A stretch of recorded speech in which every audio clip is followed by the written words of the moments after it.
Hi! ఈరోజు మన topic వచ్చేసి జమినీ ఎలక్షన్స్. అంటే మనం దీంట్లో ఉన్న పాజిటివ్స్ ఏంటి? నెగెటివ్స్ ఏంటి? అసలు ఇది మన స్టేట్‌కి అవసరమా? మన కంట్రీకి అవసరమా? అనే విషయాల గురించి చర్చించుకుందాం. అంటే ఫస్ట్ మనకేంటంటే అసలు జమినీ ఎలక్షన్స్ అంటే ఏంటి? నెక్స్ట్ ఈ జమినీ ఎలక్షన్స్ పెట్టడానికి మెయిన్ రీజన్ ఏంటంటే కాస్ట్ అన్నది డే బై డే ఇంక్రీజ్ అయిపోతుంది. ఎలక్షన్ కాస్ట్ అన్నది ఆహ్, డిఫరెంట్ టైప్స్‌లో పెట్టడం వల్ల అంటే పార్లమెంట్ ఒకసారి, అసెంబ్లీకి ఒకసారి పెట్టడం వల్ల కాస్ట్ పెరుగుతుందనేసి.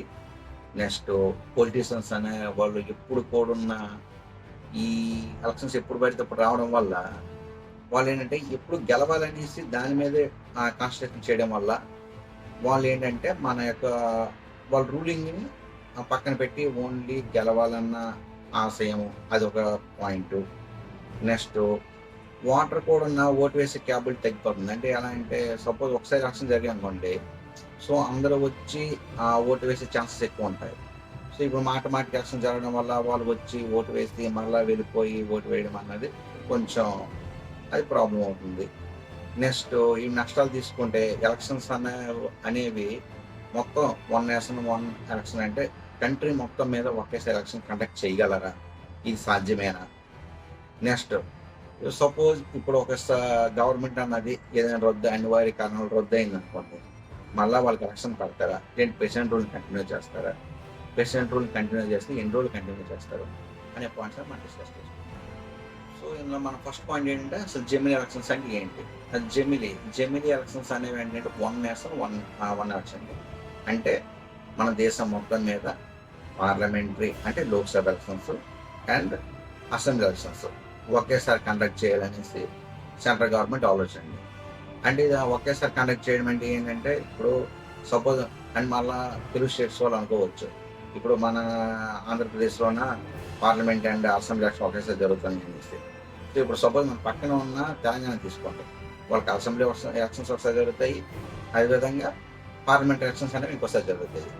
సో, అదేవిధంగా ఈ ఉత్తరప్రదేశ్, వెస్ట్ బెంగాల్ ఇలా చాలా స్టేట్స్‌ని తీసుకుంటే అవేమవుతాయంటే వాళ్ళకి అసెంబ్లీ ఎలక్షన్స్ ఒకసారి, పార్లమెంట్ ఎలక్షన్స్ ఒకసారి జరుగుతుంటాయి. సో, ఈ ప్రాబ్లమ్ అనేది లేకుండా టోటల్ అందరికి ఎట్ ఎ టైమ్ సింగిల్‌గా అంటే ఏంటంటే పార్లమెంట్ ఎలక్షన్స్ గాని, నెక్స్ట్ ఇటువైపు అసెంబ్లీ ఎలక్షన్స్ అనేవి ఒకేసారి కండక్ట్ చేసి మొత్తం దేశం మొత్తం ఉన్న ఎట్ ఎ టైమ్ కండక్ట్ చేయాలనే ఆలోచనే సెంట్రల్ గవర్నమెంట్ ఆలోచన అండి. నెక్స్ట్ ఇంకో పాయింట్ ఏంటంటే ఇప్పుడు ఈ జనరల్ ఎలక్షన్స్ తీసుకురావడానికి మెయిన్ రీజన్ ఏంటి?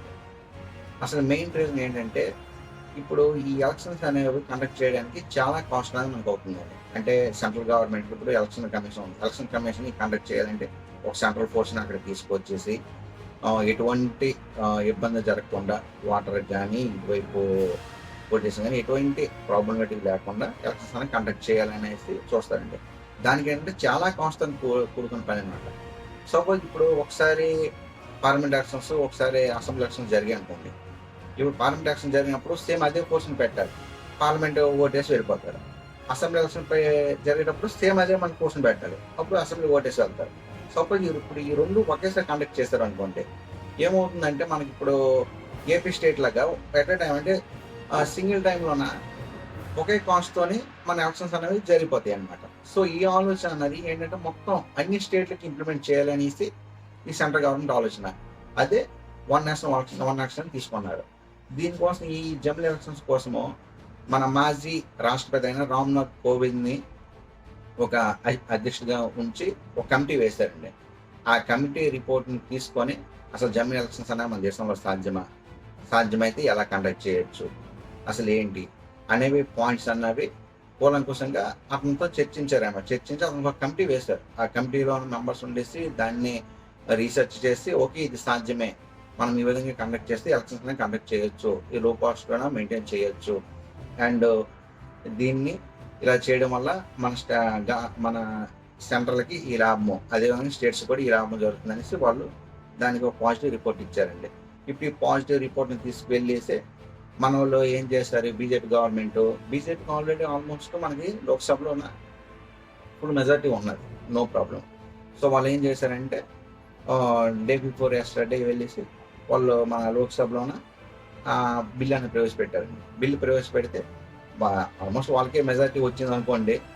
మెజారిటీ అనేది బీజేపీకి వచ్చింది. సో లోక్సభలో అయితే బిల్లు పాస్ అయిపోయిందండి. మనకి బిల్లు పాస్ అవ్వాలంటే ఏం చేయాలి? మనకు లోక్సభలో పాస్ చేయాలి, రాజ్యసభలో పాస్ చేయాలి, అండ్ దాన్నేమో రాష్ట్రపతి దగ్గర పంపిస్తారు. రాష్ట్రపతి కూడా దాన్ని యాక్సెప్ట్ చేస్తే అప్పుడు అది 129 రాజ్యాంగ సవరణ ద్వారా మన రాజ్యాంగం అమల్లోకి వస్తుందండి. సో ఇప్పుడు ఈ జనరల్ ఎలక్షన్స్ అనేదాన్ని మనకి ఎందుకు తీసుకుంటున్నారంటే, సపోజ్ ఇప్పుడు ఏంటంటే మనకి ఈ పొలిటీషియన్స్ ఉంటారు కదా, ఈ పొలిటీషియన్స్ అనేవాళ్ళు ఏం చేస్తున్నారంటే, సపోజ్ ఇప్పుడు ఒక స్టేట్లో ఎలక్షన్ జరుగుతున్నాయండి. ఎలక్షన్ జరిగేసి ఒక గవర్నమెంట్ రూలింగ్ ఫామ్ చేసింది. రూలింగ్ ఫామ్ చేసిన తర్వాత వాళ్ళకి అసెంబ్లీ ఎలక్షన్ జరిగేసి రూలింగ్ ఫామ్ చేసింది. ఫామ్ చేసిన తర్వాత వాళ్ళకి ఒక అరౌండ్ 6-7 మంత్స్ తర్వాత మరలా ఏమైంది, పార్లమెంట్ ఎలక్షన్స్ వచ్చాయి. పార్లమెంట్ ఎలక్షన్స్ వస్తే మనకి ఎలక్షన్స్ వచ్చిన ప్రతిసారి ఎలక్షన్ కోడ్ పడుతుందండి. ఈ ఎలక్షన్ కోడ్ పడిన తర్వాత ఏం చేస్తారు వీళ్ళు, మళ్ళీ ఈ రూలింగ్లో ఉన్న పార్టీ మేము ఎలా అయినా పార్లమెంట్లో కూడా మాకు ఎక్కువ సీట్లు సాధించుకోవాలి అన్న ఉద్దేశంతో ఆ పొజిషన్స్ అందరూ దాని మీద ఫోకస్ చేస్తారు. సో దాని మీద ఫోకస్ చేయడం వల్ల ఏమవుతుందంటే, ఇక్కడ ఈ స్టేట్ యొక్క రూలింగ్ అన్నది కొంచెం పక్కన పెట్టడం జరుగుతుంది. ఎందుకంటే ఆల్రెడీ ఎలక్షన్ కోడ్ ఉన్నది. ఎలక్షన్ కోడ్ ఉన్న టైంలోన మనము ఏవి కూడా చేయడానికి ఉన్నదనమాట. సపోజ్ ఒక పథకం ప్రవేశపెట్టడానికి అవ్వదు, అదేవిధంగా దాన్ని ఒక ఇంప్లిమెంట్ చేయడానికి అవ్వదు. ఎందుకంటే దానికన్నా ఎలక్షన్ కమిషన్ పర్మిషన్ తీసుకోవాలి. సో వాళ్ళు ఏం చేస్తున్నారు, ఈ టైంలోన మన దీని మీదకి వెళ్ళిపోతున్నారు అనమాట. ఎలక్షన్స్లో గెలవాలి, సో మాది రూలింగ్, సో మేమన్నా నెక్స్ట్ అనేది లీడ్ చేయాలి, నెక్స్ట్ అనేది ఫోకస్ అయిపోతుంది అన్నమాట. సో ఇలాంటి సిచ్యువేషన్ ఉండకూడదు అనేసి ఈ జనరల్ ఎలక్షన్ తీసుకొచ్చారు. నెక్స్ట్ ఇప్పుడు మనకి నెక్స్ట్ పాయింట్ ఏంటంటే, ఓటర్స్ అనేవాళ్ళు ఉన్నారు. ఇప్పుడు సపోజ్ ఇప్పుడు మనం ఓటు వేయాలంటే చాలామంది అందరున్న ఉద్యోగ కోసము పరుగులు తీస్తూ అందరున్న బెంగళూరు అనేసి, ముంబై అనేసి, చెన్నై, సపోజ్ వేరే స్టేట్లోన మనకి ఉంటున్నారండి. వాళ్ళు ఇప్పుడు ఏం చేస్తారు, మనకు వచ్చేసి ఎలక్షన్ జరిగే టైంలోన వాళ్ళు ఓటు వేసే బాధ్యత ఉంది కాబట్టి బాధ్యత గల పౌరులు అందరూ, ఇండియన్స్ అందరూ మ్యాక్సిమం ఓటు వేయడానికి ట్రై చేస్తారు. వాళ్ళు ఓటు వేయడానికి వచ్చేసి మనకు వచ్చి ఓటు వేస్తారు. సపోజ్ ఇప్పుడు ఒకేసారి ఎలక్షన్ జరిగింది అనుకోండి పార్లమెంట్ అసెంబ్లీకి, సో ఒకసారి వస్తారు, ఓటు వేస్తారు, వెళ్ళిపోతారు. అదే ఇప్పుడు అసెంబ్లీకి ఒకసారి, పార్లమెంట్కి ఒకసారి ఇలా జరిగి అనుకోండి, వాళ్ళు కూడా ఇంట్రెస్ట్ తగ్గిపోతుంది. ఎందుకంటే మాటికి మనం ఎందుకు తిరగడము, మాటికి మనం వచ్చేసి వెళ్ళేసి ఓటు వేస్తాం ఏంటని ఒక చిన్న ఆ ఫీలింగ్ వచ్చేయడం వల్ల ఆ ఓటింగ్ పర్సంటేజ్ కూడా చాలా తగ్గిపోవడానికి అవకాశం ఉన్నదన్నమాట. నెక్స్ట్ ఇప్పుడు నష్టాలు తీసుకుంటే మనం ఏంటంటే, అసలు ఈ జమిల్ ఎలక్షన్స్ అన్నవి మనకి అట్ ఎ టైం కండక్ట్ చేయగలరా, అసలు కండక్ట్ చేసే క్యాపబిలిటీ మన దగ్గర ఉన్నదా. సో ఇప్పుడు మనకి ప్రతిపక్షంలో ఒక మాటని ఆరోపిస్తున్నాయి ఏంటంటే, మనకి ఇప్పుడు ఒకేసారి ఎలక్షన్ కండక్ట్ చేయాలంటే మనకి చాలా ఈవీఎంస్, వీవీప్యాట్లు ఇవన్నీ అవసరము. సో మన దగ్గర అంత క్యాపబిలిటీ ఉన్నదా, మీ దగ్గర అంత క్యాపబిలిటీ ఉంటే మీరు ఈ జార్ఖండ్కి కానీ, నెక్స్ట్ వెస్ట్ బెంగాల్కి కానీ, మహారాష్ట్రకి కానీ 3 to 4 స్టేజెస్లోన ఎలక్షన్ కండక్ట్ చేస్తున్నారు.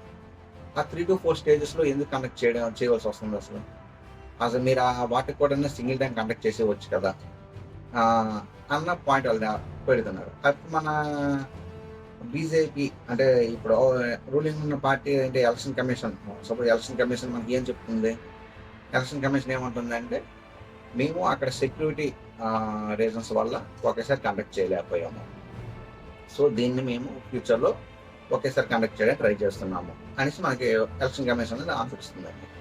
సో ఇది మనకు ప్రతిపక్షం ఆరోపిస్తున్న పాయింట్. నెక్స్ట్ ఇంకోటి ఏంటంటే, సపోజ్ ఇప్పుడు మనకి ఎలక్షన్స్ అనేవి జరిగాయి. ఎలక్షన్స్ జరిగిన తర్వాత సపోజ్ ఒక పార్టీ రూలింగ్ ఉంటుంది. మనకి జనరల్గా లోక్సభ కానీ, అసెంబ్లీకి కానీ ఎలక్షన్స్ జరిగినప్పుడు మనకి ఏంటంటే 5 years అండి, మనకి 10 years. వాళ్ళ 5 years తర్వాత మళ్ళీ ఎలక్షన్స్ జరుగుతాయి. సో ఈ 5 years పదవి కాలంలో ఉన్నాయి ఏంటంటే, సపోజ్ ఇప్పుడు ఏదైనా ఒక అనివార్య కారణాల వల్ల రూలింగ్ పార్టీ అన్నది దిగిపోయింది అనుకోండి. సపోజ్ ఒక 3.5 years కానీ 4 years కానీ దిగిపోయింది గవర్నమెంట్ అన్నది. నెక్స్ట్ ఏంటి అనేసి ఈ ప్రతిపక్షాలు క్వశ్చన్ వేసాయి అనమాట. ఇప్పుడు ప్రతిపక్షాలు క్వశ్చన్ వేస్తే మనకి ఈ రూలింగ్ ఉన్న బీజేపీ ఏం చెప్తుంది మనకి అసలు, ఇప్పుడు ఆ విధంగా మనకి ప్రభుత్వం పడిపోతే మళ్ళీ ఎలక్షన్ కండక్ట్ చేస్తారో చేయడానికి. ఇప్పుడు వాళ్ళు ఏంటంటే ఎలక్షన్ మళ్ళీ కండక్ట్ చేస్తామని చెప్తున్నారు. ఇప్పుడు ఎలక్షన్ కండక్ట్ చేస్తున్నారంటే ఇప్పుడు మళ్ళా ఖర్చు అవ్వదా? ఇప్పుడు జనరల్ ఎలక్షన్స్ అన్నవి మనకు కాస్ట్ తగ్గించడానికి అనేసి పాయింట్ చెప్పారు. సో ఇప్పుడు మళ్ళా ఒక రూలింగ్ పార్టీ అనివార్య కారణాల వల్ల గవర్నమెంట్ పడిపోతే మళ్ళీ ఎలక్షన్ కండక్ట్ చేస్తామని చెప్తున్నారు. మళ్ళీ ఎలక్షన్ కండక్ట్ చేయడం వల్ల డబ్బులు ఖర్చు అవ్వమని పాయింట్ అడుగుతున్నారు. అంటే సరే, మళ్ళీ అదొక పాయింట్. ఇంకో పాయింట్ ఇక్కడ వచ్చిన లాజిక్ ఉంటుంది ఏంటంటే, సపోజ్ ఇప్పుడు రూలింగ్ పార్టీ అన్నది నీకు ఎలక్షన్ కండక్ట్ చేస్తుంది. రూలింగ్ పార్టీలో ఉన్న పార్టీ తీసుకోవడం వల్ల ఎలక్షన్ కండక్ట్ అవుతున్నాయి. ఇప్పుడు ఎలక్షన్ కండక్ట్ అవడం వల్ల నెక్స్ట్ వేరే పార్టీ కానీ లేదంటే వేరే వాళ్ళు ఎవరికైనా రూలింగ్లోకి వచ్చారు. వాళ్ళ టెన్యూర్ మనకు 5 years ఉండదు. వాళ్ళ టెన్యూర్ మనకి ఇప్పుడు స్టార్టింగ్ అంటే జమిలి అనేసి ఒక 5 years టెన్యూర్ తీసుకున్నారు కదా. సో ఆ టెన్యూర్ వరకు ఉంటుందండి. అంటే ఏంటి, నెక్స్ట్ 1 year ఉంటుంది. 1 year ఉండడం వల్ల ఇప్పుడు నెక్స్ట్ వచ్చే ఫామ్ చేసే గవర్నమెంట్ అనేది నెక్స్ట్ వచ్చే పార్టీ గవర్నమెంట్ ఫామ్ చేస్తే ఎంత మనకు ఉంటుందంటే 1 year టెన్యూర్ ఉంటుంది. సో వాళ్ళకి 5 years టెన్యూర్ ఎవరంట. ఇప్పుడు 1 year టెన్యూర్లో వాళ్ళు వచ్చేసి అసలు వాళ్ళు అసలు ఏ ఏజెండాతో వస్తారు, వాళ్ళు అసలు ఏజెండాతో వస్తారు, వాళ్ళు అసలు ఎందుకు గవర్నమెంట్ ఫామ్ చేస్తారు. సపోజ్ ఇప్పుడు గవర్నమెంట్ ఫామ్ అయింది, 4 years దిగిపోయింది. నెక్స్ట్ ఏమో వేరే వాళ్ళు వచ్చారు. వేరే వాళ్ళు వచ్చేసి ఈ పాత బడ్జెట్లు తీసుకొచ్చేసి ఎంతకు వచ్చింది ఇవన్నీ చూసినప్పటికీ ఒక 3 to 4 months అయిపోతుంది. నెక్స్ట్ టైం ఇంకా పథకాలు ఇంప్లిమెంట్ చేద్దామని 1 or 2 months ఇంప్లిమెంట్ చేసినప్పటికల్లా సరే ఓట్ ఆన్ బడ్జెట్ పెడతారు. ఓట్ ఆన్ బడ్జెట్ పెట్టిన వెంటనే నెక్స్ట్ మళ్ళీ ఓకే టెన్యూర్ అయిపోయింది, జమిలి ఎలక్షన్స్ వచ్చాయి. సో నెక్స్ట్ మళ్ళీ ఆ ఎలక్షన్ కూడా పడిపోతుంది. సో వీళ్ళు ఒక 5 to 6 months కోసమే గవర్నమెంట్ ఫామ్ చేయాలా, అలా పార్టీలు సిద్ధంగా ఉన్నాయా, అది కూడా తీసుకోవాలి. ఈ టెన్యూర్ అనేది కొంచెం ఆలోచించవలసిన విషయం అండి. ఎందుకంటే మళ్ళా గవర్నమెంట్ రూలింగ్ ఉన్న పార్టీ పడిపోయి మళ్ళా ఎలక్షన్ కండక్ట్ చేస్తే కాస్ట్ అంతే అవుతుంది. కాస్ట్ అవడం వల్ల సేమ్ వాళ్ళకి మళ్ళా ఇదే ప్రాబ్లం ఫేస్ చేయాల్సి వస్తుంది. మళ్ళీ అప్పుడు సేమ్ ఎదరిది ఖర్చు సేమ్ అవుతుంది. అప్పుడు జనరల్ వన్ నేషన్కి అర్థమే ఉండగానే పోతుంది. నెక్స్ట్ ఇక్కడ 1 nation 1 election మళ్ళీ ఇంకో పాయింట్ సెంట్రల్ గవర్నమెంట్ చెప్పింది. మళ్ళీ దాన్ని ఎందుకు పక్కన పెట్టారు నాకు అర్థం కావట్లేదు. ఏంటంటే ఇప్పుడు 1 nation 1 election అని పెట్టారు. మన at a time parliament, assembly, అదేవిధంగా స్థానిక సంస్థలు కూడా అదే టైంలో పెట్టేస్తా అన్నారు. మళ్ళీ ఆ పాయింట్ని చేంజ్ చేశారు. అంటే స్థానిక ఎలక్షన్ అంటే ఎట్ ఏ టైం కాదు, ఈ ఎలక్షన్స్ అయినా 1 or 2 months కూడా ఎలక్షన్ కూడా కండక్ట్ చేసేస్తామని చెప్పారు. సో దాన్ని మళ్ళీ తీసుకెళ్ళి పక్కన పెట్టి ప్రెజెంట్ ఇదే ఓన్లీ అసెంబ్లీ అండ్ పార్లమెంట్ ఎలక్షన్కే పెడుతున్నాం ప్రెజెంట్, తర్వాత స్థానికుల కోసం ఆలోచిద్దాం అంటున్నారు. సో అదొక పాయింట్. నెక్స్ట్ ఇప్పుడు ఈ జమిలి ఎలక్షన్స్ అన్నవి జరిగితే 2027లో జరుగుతాయా, వాళ్ళు 2029లో జరుగుతాయా, ఇంకో ఈ రోజులో వచ్చే న్యూస్ ఆర్టికల్ ప్రకారము ఈ జమిలి ఎలక్షన్స్ అన్నవి 2034 నుంచి కంటిన్యూ అవుతుంది. ఈ జమిలి ఎలక్షన్స్ కోసం నా పాయింట్ ఆఫ్ వ్యూలోన నాకు తోచింది చెప్పానండి. ఇంకా ఏమైనా పాయింట్ డిస్కస్ ఉంటే కామెంట్స్లో చెప్పండి, మనం దాన్ని కూడా డిస్కస్ చేద్దాం. ఎందుకంటే ఇది ఇంకా పార్లమెంట్లో ఉన్నది, నెక్స్ట్ ఇంకా లోక్సభలో బిల్ పాస్ అయింది, నెక్స్ట్ రాజ్యసభ తర్వాత నెక్స్ట్ మన ప్రెసిడెంట్ దగ్గరికి వెళ్ళాలి, ప్రెసిడెంట్ దగ్గరికి వెళ్ళిన తర్వాత ఏమవుతుంది ఏంటి ఇవన్నీ డిస్కస్ చేద్దాం. మనం దీనికోసం మేము కేవలం మీ అభిప్రాయాలు ఉంటే ఓకే ఈ పాయింట్ మిస్ చేశాను ఎలా అనుకుంటే ఒకసారి కామెంట్ బాక్స్లో చెప్పండి. I will try to implement this one. Thank you. అలా మన ఛానల్ని సబ్స్క్రైబ్ చేసుకోండి. మోర్ వీడియోస్ మనకి